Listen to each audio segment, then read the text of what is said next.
Salutations à chacun d'entre vous qui êtes présents dans ce lieu, mais à vous tous aussi qui nous rejoignez peut-être en direct ou d'ici quelques jours en différé, en visionnant ce culte sur notre chaîne YouTube. Voilà, en ce jour, il m'était difficile de passer outre les événements que nous connaissons depuis plus d'une semaine maintenant.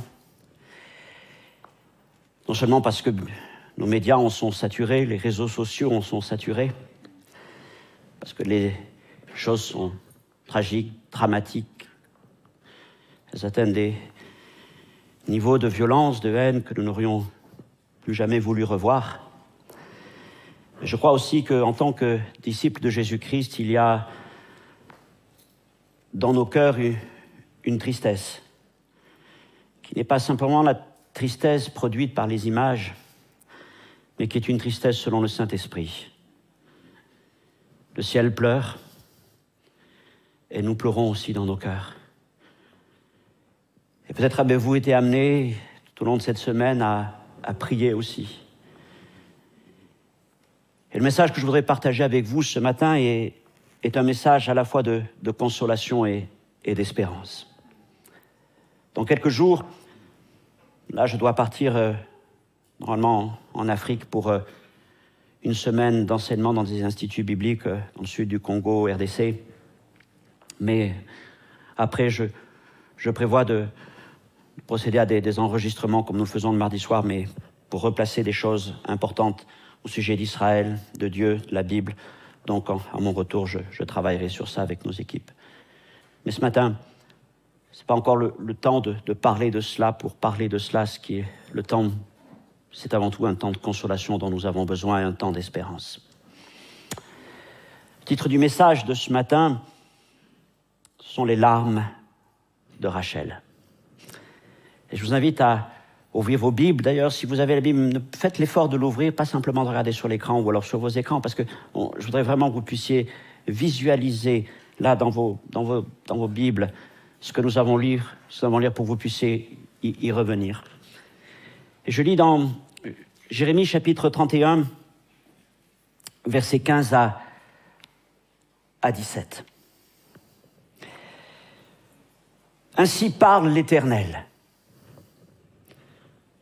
On entend des cris à Rama, des lamentations, des larmes amères.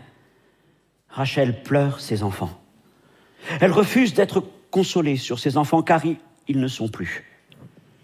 Ainsi parle l'Éternel. Retiens tes pleurs, retiens les larmes de tes yeux, car il y aura un salaire pour tes œuvres, dit l'Éternel. Ils reviendront du pays de l'ennemi. Il y a de l'espérance pour ton avenir, dit l'Éternel, et tes enfants reviendront dans leur territoire. Amen. Seigneur, ce matin, nous ouvrons ta parole avec le désir d'entendre plus que tout ce que tu m'as permis de préparer, mais de vraiment entendre la voix de ton esprit. Je te prie de me permettre d'être ton messager, de dire ce qui doit être dit, de partager ce qui doit être partagé. Et Seigneur mon Dieu, je prie que ta consolation, ta grâce vienne sur nous, mais surtout vienne sur Rachel. Vienne sur ces femmes, ces familles, ces enfants qui pleurent aujourd'hui. Seigneur, que ta grâce repose sur nous en ces moments. Amen. Samedi dernier devait être en Israël le jour de la fête de la Torah. C'est la dernière fête du cycle des fêtes de la nouvelle année juive. Elle conclut la fête des cabanes, Sukkot. Et de Jérusalem jusque dans les kibbutzim, les Juifs devaient se rassembler pour chanter et danser. Mais ce jour-là, la haine et la violence les plus abjectes se sont abattus sans frein sur des communautés en paix et en sécurité.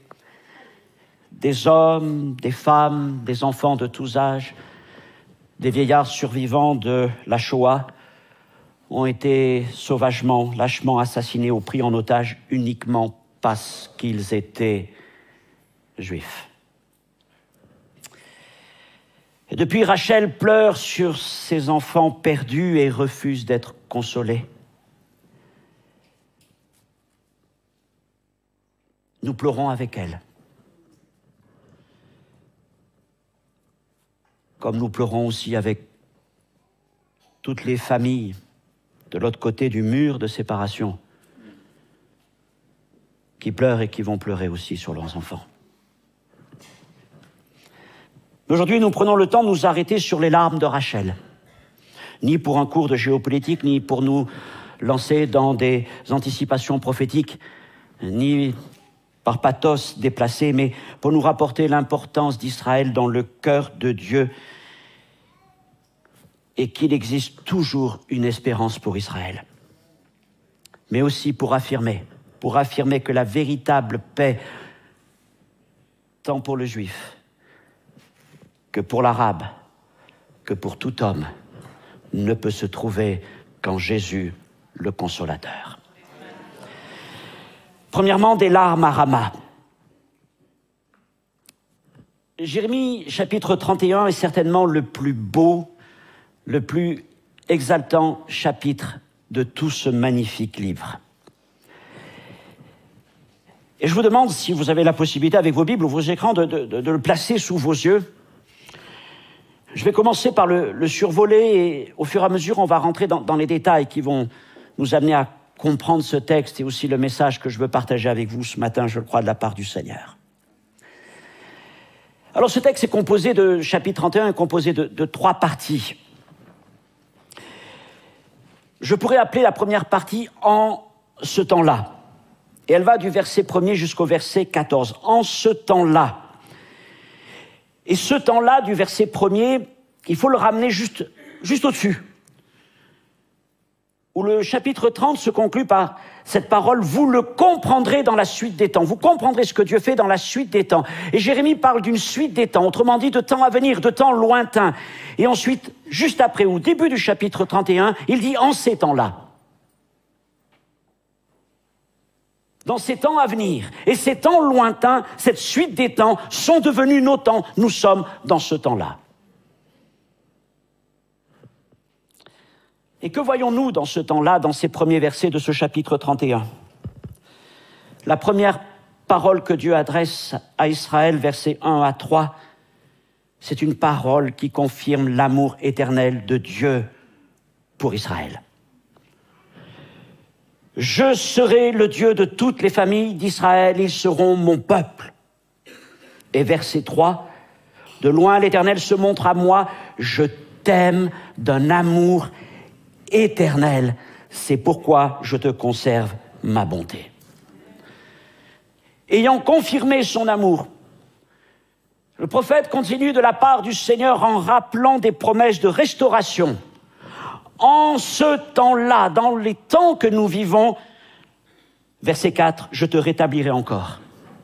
Et tu seras rétabli, Vierge d'Israël.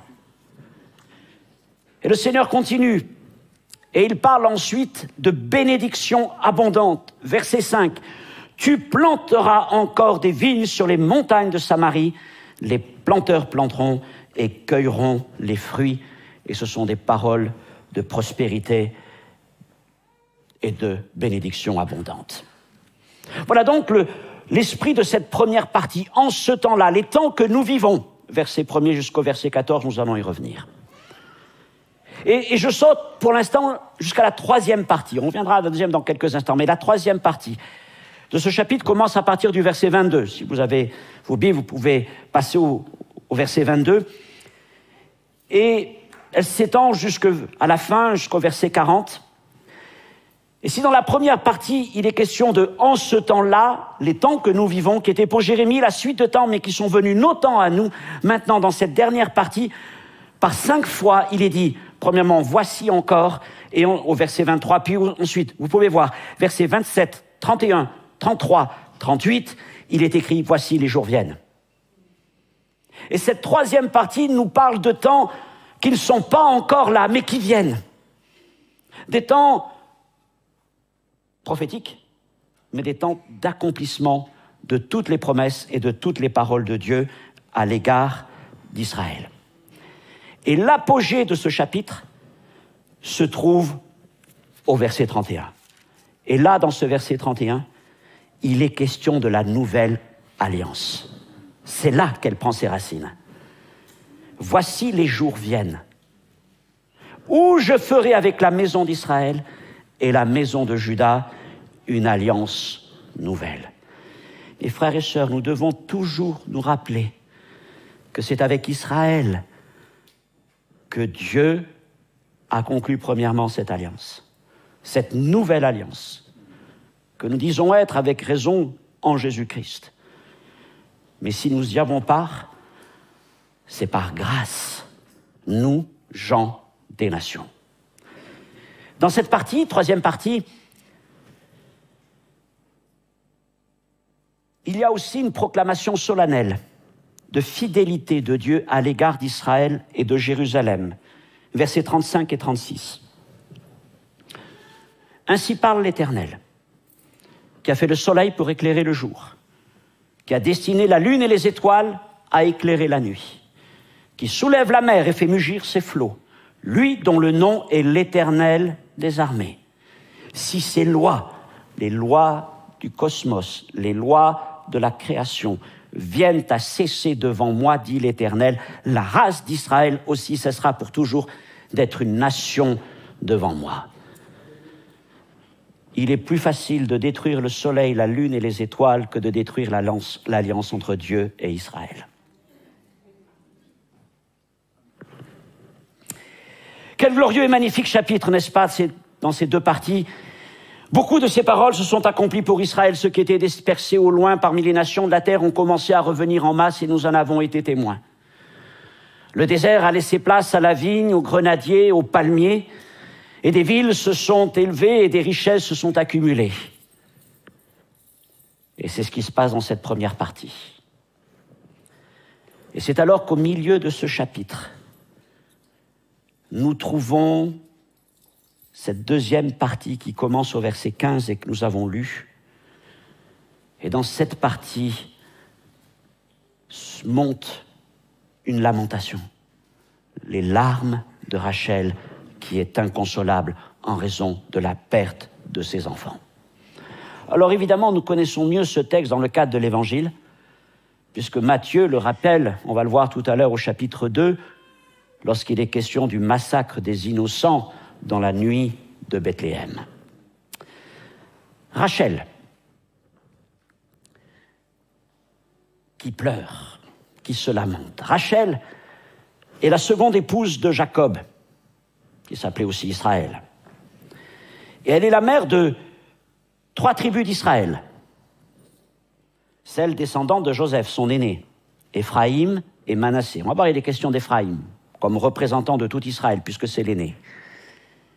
Et puis, la 3e tribu, c'est Benjamin, à qui elle donna naissance en mourant, en couche. Quant à la ville de Rama, on entend des larmes à Rama. Elle se situe à 8 kilomètres au nord de Jérusalem, dans le territoire de Benjamin, et elle veut dire « lieu élevé ». C'est dans cet endroit que Samuel, le prophète, a été enterré. Selon Jérémie, chapitre 40, verset 1, je n'ai pas le texte sur une diapo, mais vous le retrouvez dans vos Bibles. Selon Jérémie 40, verset 1er, c'est dans ce village de Rama que partirent en captivité à Babylone les Judéens qui avaient été vaincus par Nebuchadnezzar. D'où les larmes de Rachel pleurant sur ses enfants qui ont été emmenés. Rachel représente toutes les mères en Israël. Les mères pleurant sur leurs enfants, pleurant sur Éphraïm. Alors je ne dis pas que les événements de la semaine passée sont un accomplissement de cette prophétie. La prophétie en fait est une image de toutes les souffrances d'Israël, de toutes les souffrances de Rachel, et c'est ce qu'avait bien compris Matthieu lorsqu'il reprend ce texte. Mais replaçons une nouvelle fois, pour mieux nous imprimer de tout ce chapitre, replaçons ce passage des larmes de Rachel au sein de ce chapitre. Nous avons vu d'abord une première partie, en ce temps-là, une partie qui nous parle de ce que nous avons vécu jusqu'à présent, versets 1 à 14, des promesses d'amour et d'abondantes bénédictions. Puis une troisième partie qui nous annonce ce qui vient. Voici, les jours viennent, à partir du verset 23, où il est encore question de restauration, d'alliance nouvelle, de fidélité éternelle. Et entre ces deux parties, il y a les larmes de Rachel, inconsolables. Au commencement et à la fin du chapitre 31, des bénédictions, et au milieu des larmes.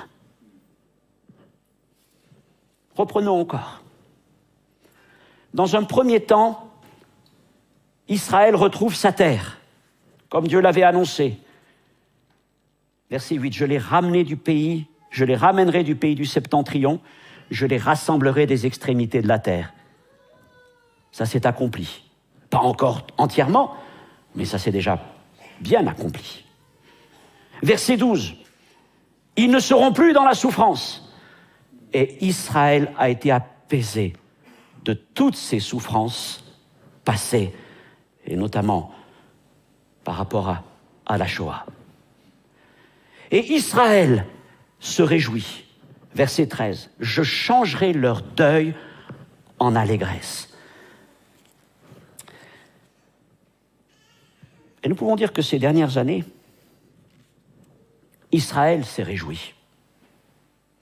Israël s'est réjoui de sa prospérité, de ses réussites et de la guérison de ses souffrances passées.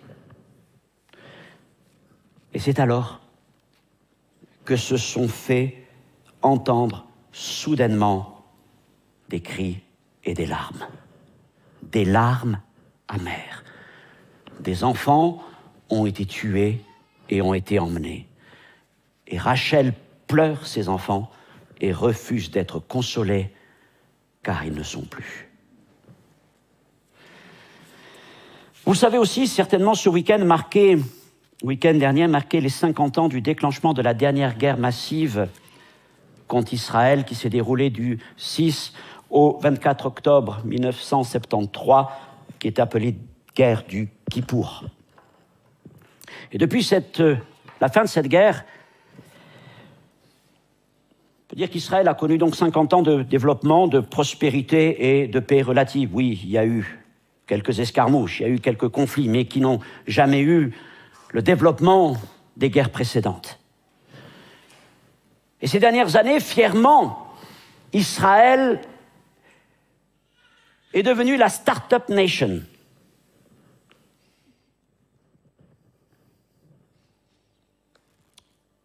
Sa technologie est plus forte que la Silicon Valley de la Californie. Son shekel est devenu plus fort que le dollar, le franc suisse ou l'euro. Et qu'est-ce qui s'est passé en Israël? C'est qu'Israël a commencé à détourner ses regards de Jérusalem, la religieuse, pour regarder de plus en plus vers Tel Aviv, la moderne. Et cette semaine, j'entendais un juif français, un homme brillant, un intellectuel qui est aussi conseiller du gouvernement, et il parlait de deux Israël. Et il dit qu'en Israël, aujourd'hui, il y a la République de Tel Aviv et il y a le royaume de Jérusalem. Et l'Israël qui a souffert cette semaine, c'est la République de Tel Aviv, entre guillemets. Et c'est le royaume de Jérusalem qui vient à son secours. Israël devait connaître un jubilé d'allégresse. Et tout ça a fini en larmes amères. Je voudrais juste rajouter ceci sur Tel Aviv.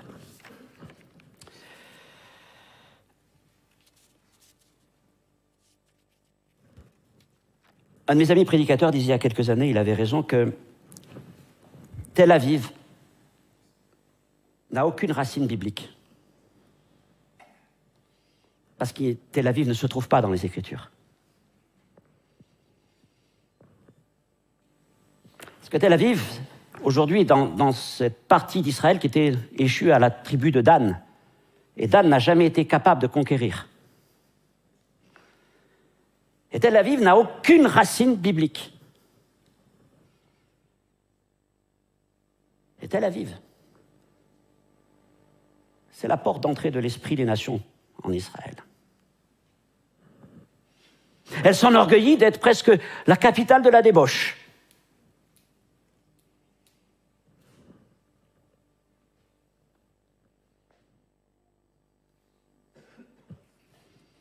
C'est la ville moderne. où les gens viennent faire la fête. Mais aujourd'hui, Rachel pleure ses enfants. Elle pleure pour certains des enfants qui étaient des enfants insouciants, les enfants des kibboutz. Quel magnifique village, et on vivait en paix, en sécurité. Elle pleure ses enfants inconscients qui dansaient à moitié nus, à la barbe de ceux qui étaient de l'autre côté. Et Rachel est inconsolable, parce que ses enfants ont été pris.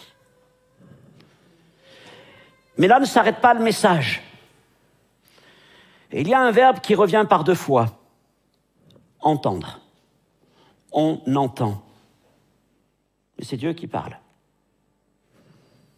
On entend les larmes. Et Dieu entend les larmes et l'abattement de Rachel. Verset 15. Et puis il entend quelqu'un d'autre. Regardez au verset 18. Il entend celui que Rachel ne peut plus entendre, celui qui a été emporté au loin, son fils aîné, Éphraïm. Et Dieu entend Éphraïm. Quand Rachel ne peut plus entendre Éphraïm, Dieu entend encore Éphraïm. J'entends Éphraïm qui se lamente. Tu m'as châtié. Fais-moi revenir et je reviendrai. Et du fond de sa captivité, du fond de sa douleur, il exprime ensuite sa repentance. Verset 19. Après m'être détourné, j'éprouve du repentir, et après avoir reconnu mes fautes, je frappe sur ma cuisse, je suis honteux, je suis confus, car je porte l'opprobre de ma jeunesse. Alors Dieu s'émeut. Verset 20. Mes entrailles se sont émues en sa faveur. J'aurai pitié de lui. Dieu a entendu la prière de repentance d'Éphraïm dans sa captivité et dans son malheur. Alors il se tourne vers Rachel et il dit à Rachel, retiens tes larmes. Tes enfants reviendront du pays de l'ennemi. Ils reviendront dans ton territoire. Mes frères et mes sœurs, ne sommes-nous pas émus par de telles paroles? Et n'avons-nous pas envie de saisir ces paroles et de les placer devant le Seigneur en disant « Exauce ta parole » et permets que ceux qui ont été emmenés puissent revenir dans leur pays. Permets qu'ils puissent être retrouvés sains et saufs afin d'être ramenés parmi les leurs.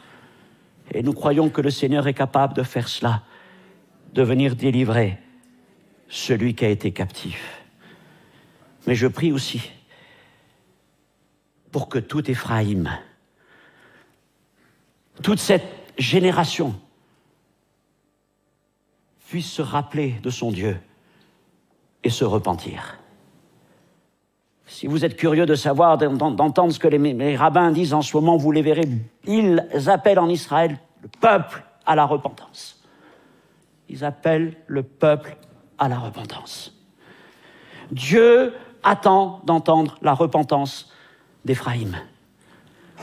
D'une génération qui s'est comportée de plus en plus comme cet Éphraïm se comportait avant sa captivité alors qu'il vivait dans l'abondance. Et le prophète Osée a dénoncé, si vous lisez Osée, vous verrez le nombre de fois où il est question d'Éphraïm, du fils aîné de la maison d'Israël. Et Osée écrit, notamment au chapitre 5, verset 5, « L'orgueil d'Israël témoigne contre lui. Israël et Éphraïm tomberont par leur iniquité. » Et Éphraïm s'est enorgueilli et est devenu arrogant, confiant dans ses armes, dans sa technologie, dans son économie, dans sa modernité. Mais Éphraïm aussi a glissé de plus en plus vers l'iniquité. J'ai été interpellé, peut-être comme vous, par la tragédie de cette grande fête de la nature. La rave party qui était là, au pied des barbelés et des murs. Quelques milliers de jeunes s'étaient donc réunis pour fêter à leur manière Soukhot. Mais j'ai regardé exactement ce qu'il en était de cette rave party. C'est une émanation d'un festival de musique psy-trance originaire de Bahia, au Brésil. Alors nos frères et sœurs brésiliens, Imaginez bien ce que ça peut être à Baïa, un festival de musique psy-trance. Comment célébrer une fête de l'Éternel en dansant sous une immense idole?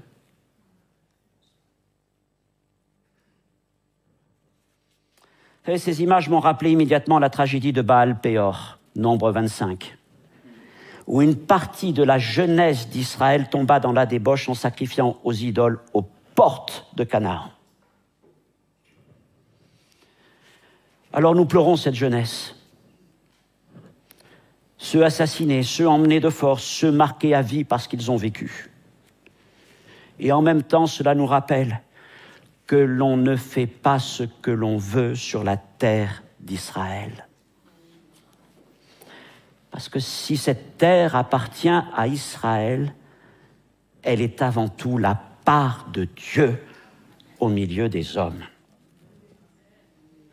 Et à un moment où la jeunesse de Tel Aviv veut vivre de plus en plus à la manière des peuples païens, Dieu lui rappelle qu'il ne peut pas en être ainsi sur sa terre. Israël doit demeurer un peuple à part de tous les autres, sous risque de jugement. Frères et sœurs, il est temps qu'Israël se tourne vers son Dieu et se repente. En attendant, nous pleurons avec Rachel.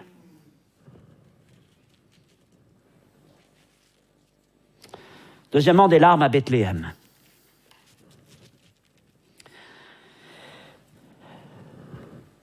Matthieu, au chapitre 2, relit donc le massacre des innocents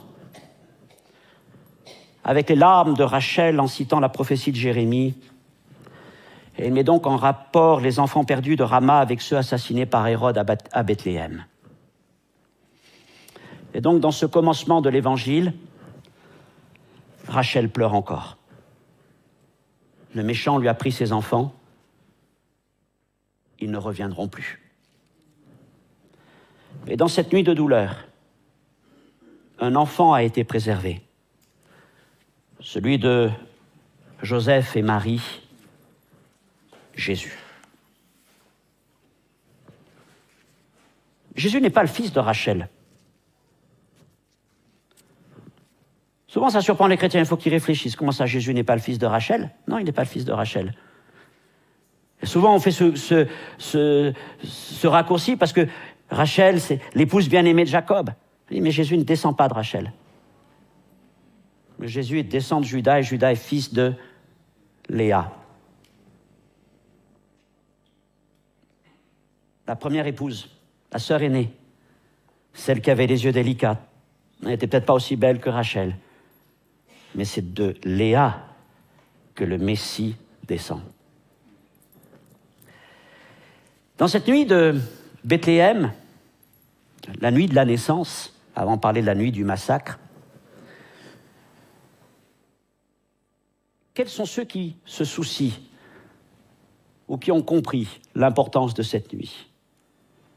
Les anges sont là pour célébrer la naissance du Sauveur, du Christ. Des bergers se précipitent pour aller adorer celui qui vient de naître.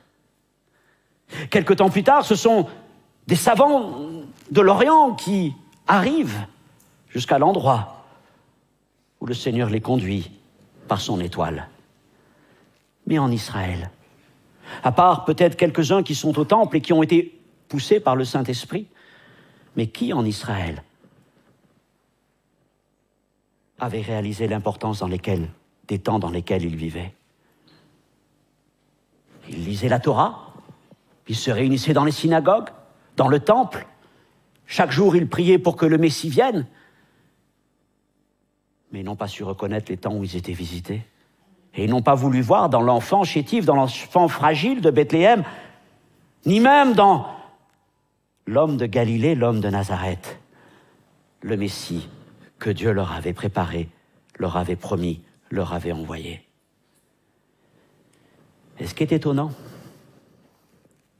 c'est que finalement, il n'y en a qu'un qui a compris. Il n'y en a qu'un qui a compris qu'à Bethléem, quelque chose d'important s'était passé. Il n'y en a qu'un qui, à l'écoute de ce que les docteurs de la loi lui disent au sujet des Écritures, va finalement croire la parole. Et celui-là, c'est Hérode. Parce que c'est Hérode, finalement, le seul à avoir cru, à sa manière, dans la naissance du Messie. Et ça nous rappelle que les ennemis de Dieu ont parfois une meilleure lecture que nous des événements que nous vivons. Les démons croient dans les Écritures, mais ils craignent Dieu. Et Hérode a réagi dans sa violence, dans sa haine, et il a fait massacrer tous les enfants entre 0 et 2 ans, d'après les indications qu'il avait. Et Rachel pleure ses enfants perdus. Mais dans la nuit la plus sombre, où les cris de lamentation retentissent dans les collines,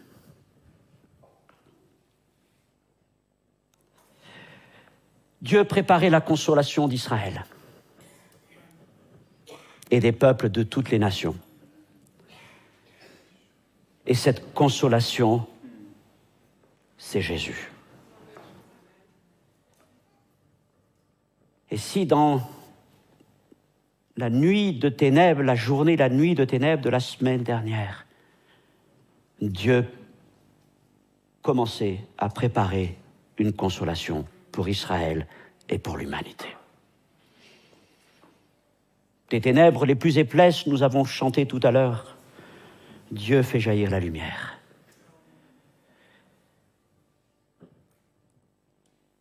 Notre prière pour Rachel n'est qu'elle soit consolée par le retour de ses enfants repentants, qu'elle retrouve ses enfants. Mais encore plus qu'elle soit pleinement consolée en entrant de plein cœur, je dirais, dans cette alliance que Jérémie lui a annoncée et qu'elle a refusée depuis trop longtemps. Et qu'elle tourne enfin ses regards. Oui, c'est vrai. C'est pas tout à fait son fils. C'est le fils de sa sœur.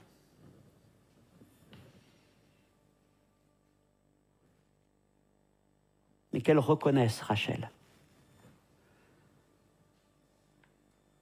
que dans celui que ses enfants ont rejeté, comme le dit même le prophète Zacharie, celui qu'ils ont percé, il y a là le Messie d'Israël. Et que Rachel se répande. Et je parle d'une manière spirituelle.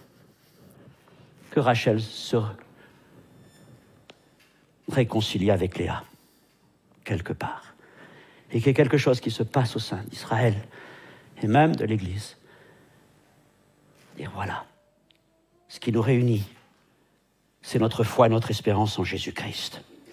Alors oui, que vienne le temps où Rachel pleure, non plus simplement pleurer sur Éphraïm, mais qu'elle pleure sur son Messie.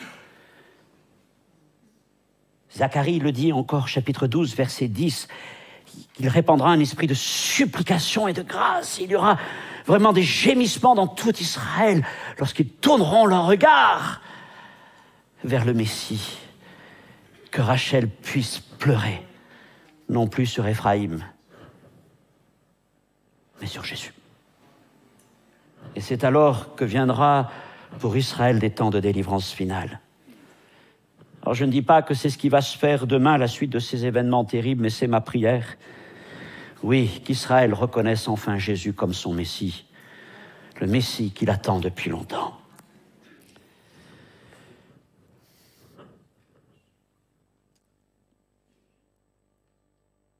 Rachel pleure.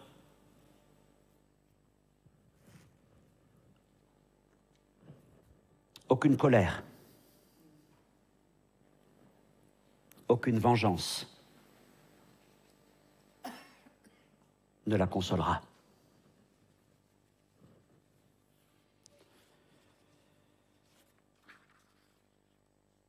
on écoute sa colère.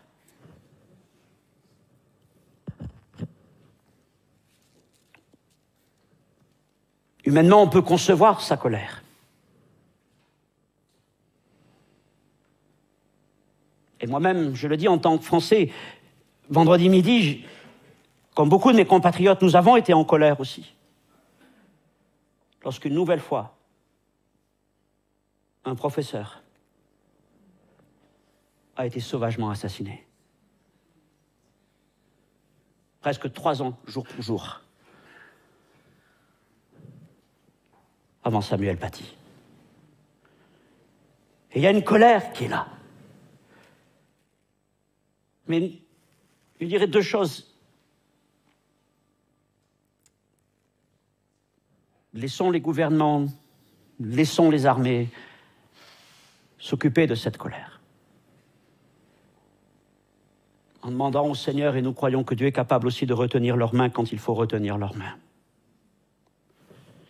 Mais Jérémie dit aussi, tout à la fin du chapitre 30, versets 23 et 24, il dit « Voici la tempête de l'Éternel, la fureur éclate, l'orage se précipite, il fond sur la tête des méchants. Et la colère ardente de l'Éternel ne se calmera pas jusqu'à ce qu'il ait accompli, exécuté les desseins de son cœur. » Vous le comprendrez dans la suite des temps.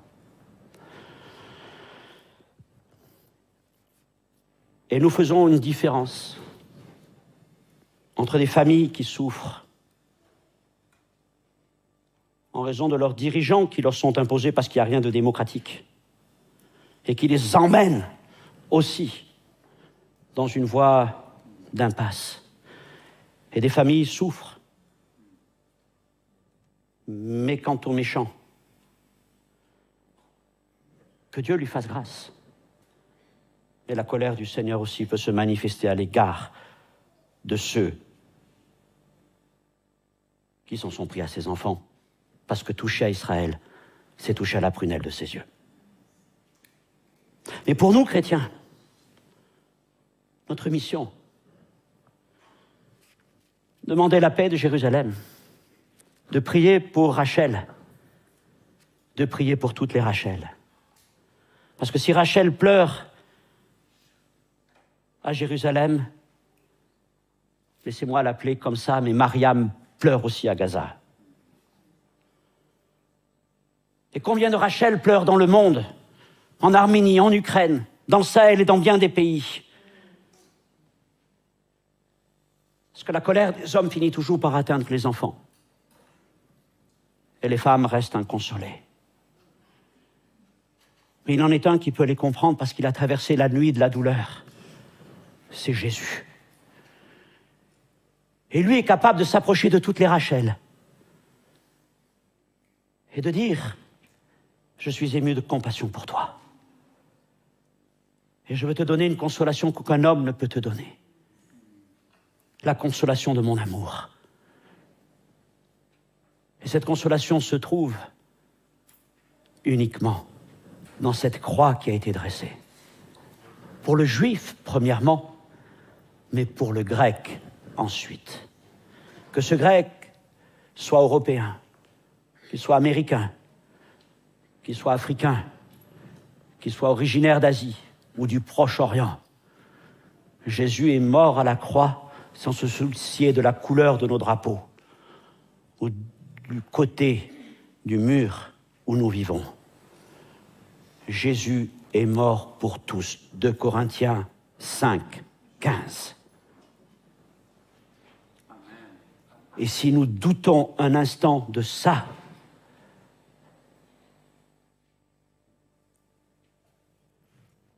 alors nous passons à côté de ce qu'est l'Évangile. Et nous prions pour la consolation de tous. À Dieu la vengeance et la colère. Mais nous sentons aussi que dans ces temps qui sont là où tant de choses nous échappent, mais certainement pas de la main de Dieu, il nous faut aussi renouveler d'ardeur dans la prédication de l'Évangile. Et nous dire tant que nous pouvons travailler, travaillons. Parce que bientôt vient un temps où nous ne pourrons plus travailler. Tant que nous pouvons continuer d'annoncer l'Évangile, sans différenciation de genre, d'âge, de couleur de peau, d'origine, de religion. Nous prêchons à des hommes, des femmes qui ont la même couleur de sang que nous.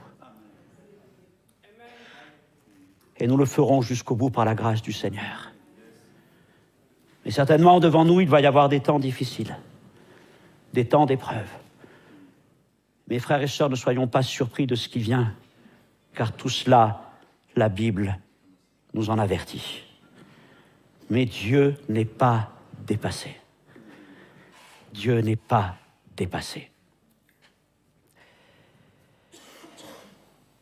Je voudrais finir par ce juste verset de l'Apocalypse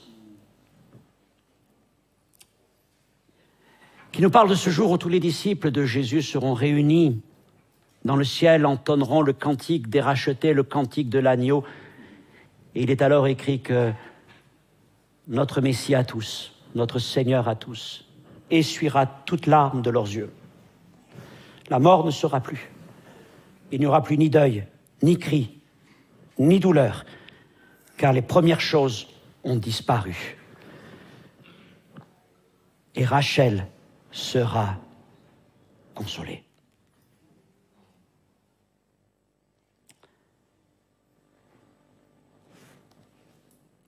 Seigneur,